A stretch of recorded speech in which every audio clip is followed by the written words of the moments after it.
सोम प्रदोष व्रत हर महीने के शुक्ल और कृष्ण पक्ष की त्रयोदशी तिथि को रखने का विधान है। इसकी पूजा प्रदोष काल में होती है। सोम प्रदोष व्रत और पूजा को बहुत ही शुभ माना जाता है।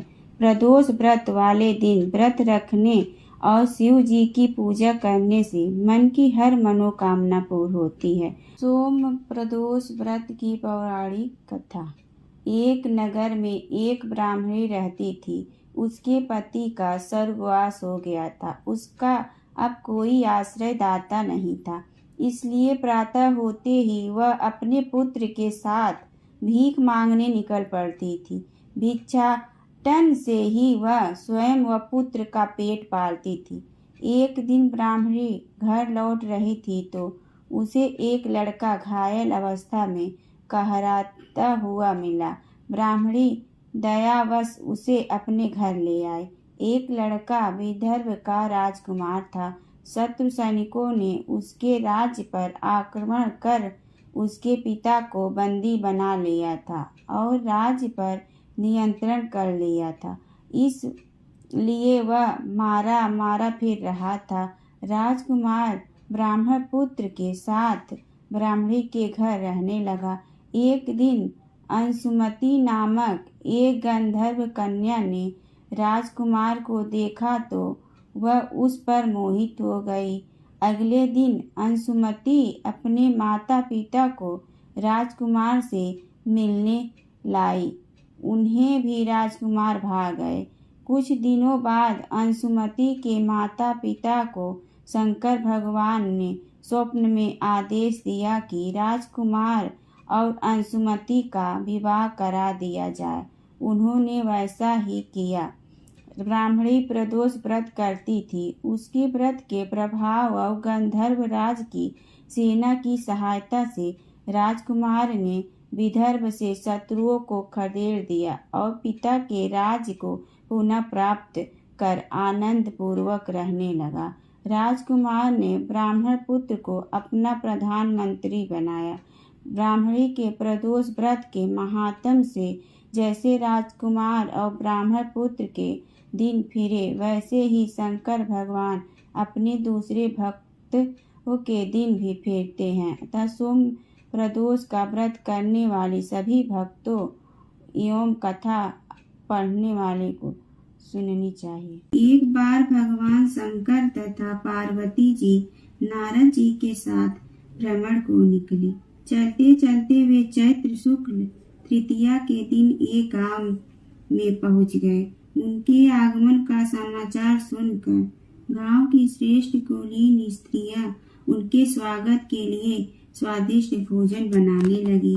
भोजन बनाते बनाते उन्हें काफी विलंब हो गया, किंतु साधारण कुल की स्त्रियां श्रेष्ठ कुल की स्त्रियों से पहले ही थालियों में हल्दी तथा अक्षत लेकर पूजन हेतु पहुंच गए। पार्वती जी ने उनकी पूजा पाठ को स्वीकार करके सारा सुहाग रस उन पर छिड़क दिया। वे अटल सुहाग प्राप्ति का वरदान पाकर लौटी। तत्पश्चात उच्च कुल की स्त्रियां अनेक प्रकार के पकवान लेकर गौरी जी और शंकर जी की पूजा करने पहुंची। सोने चांदी से निर्मित उनकी थालियों में विभिन्न प्रकार के पदार्थ थे। उन स्त्रियों को देखकर भगवान शंकर ने पार्वती जी से कहा, तुमने सारा सुहाग रस तो साधारण कुल की स्त्रियों को ही दे दिया, अब इन्हें क्या दोगी? पार्वती जी ने उत्तर दिया, प्राणनाथ, अब इसकी चिंता मत कीजिए। उन स्त्रियों को मैंने केवल ऊपरी पदार्थों से बना रस दिया है, इसलिए उनका रस धोती से रहेगा, परंतु मैं इन उच्च कुल की स्त्रियों को अपनी उंगली चीर कर अपने रक्त का सुहाग रस दूंगी। यह सुहाग रस जिसके भाग में पड़ेगा वह तन मन से मुझ जैसी सौभाग्यवती हो जाएगी। जब स्त्रियां ने पूजन समाप्त कर दिया तब पार्वती जी ने अपनी उंगली चीर कर उन पर छिड़क दी। जिस पर जैसा छींटा पड़ा उसने वैसा ही सुहाग पा लिया। तत्पश्चात भगवान शिव की आज्ञा से पार्वती जी ने नंदी तट पर स्नान किया। और बालू की शिव मूर्ति बनाकर पूजन करने लगी। पूजन के बाद बालू के पकवान बनाकर शिव जी को भोग लगाया। प्रदक्षिणा करके नदी तट की मिट्टी से माथे पर तिलक लगाकर 2 कण बालू का भोग लगाया। इतना सब करते करते पार्वती को काफी समय लग गया।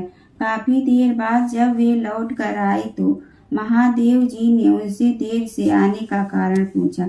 उत्तर में पार्वती जी ने झूठ ही कह दिया कि वहाँ मेरे भाई भाभी आज मायके वाले मिल गए थे, उन्हीं से बातें करने में देर हो गई।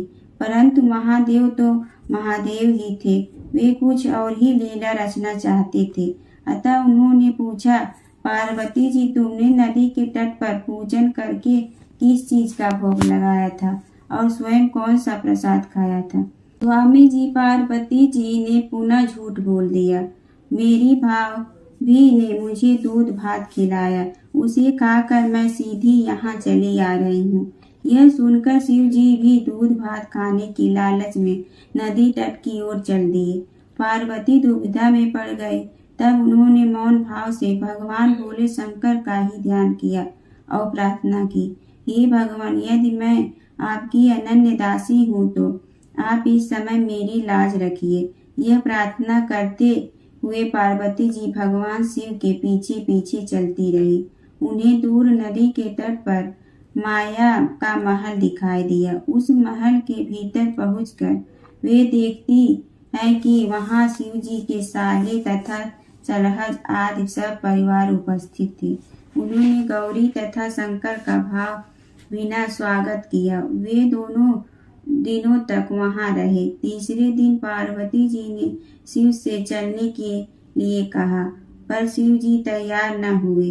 वे अभी और रुकना चाहते थे। तब पार्वती जी रूठ कर अकेले ही चल दी। ऐसी हालत में भगवान शिव को पार्वती के साथ चलना पड़ा। नारद जी भी साथ साथ चल दिए। चलते चलते वे बहुत दूर निकल गए। उस समय भगवान सूर्य अपने धाम पश्चिम को पधार रहे थे। अचानक भगवान शंकर पार्वती जी से बोले, मैं तुम्हारे मायके में अपनी माला भूल आया हूँ। ठीक है, मैं ले आती हूँ। पार्वती जी ने कहा और जाने को तत्पर हो गई, परंतु भगवान ने उन्हें जाने की आज्ञा न दी और इस कार्य के लिए ब्रह्मपुत्र नारद जी को भेज दिया। परंतु वहां पहुंचने पर नारद जी को कोई महल नजर न आया। वहां तो दूर तक जंगल ही जंगल था, जिसमें हिंसक पशु विचर रहे थे। नारद जी वहां भटकने लगे और सोचने लगे कि कहीं वे किसी गलत स्थान पर तो नहीं आ गए। मगर सहसा ही बिजली चमकी और नारद जी को शिव जी की माला एक पेड़ पर टंगी हुई दिखाई दी। नारद जी ने माला उतार ली और शिव जी के पास पहुंचकर वहां का हाल बताया। शिव जी ने हंसकर कहा, नारद, यह तब पार्वती ही लीला है। इस पर पार्वती बोली, मैं किस योग हूँ? तब नारद जी ने सिर झुकाकर कहा, माता, आप पतिव्रताओं में सर्वश्रेष्ठ हैं। आप सौभाग्यवती, समाज में आदि शक्ति हैं।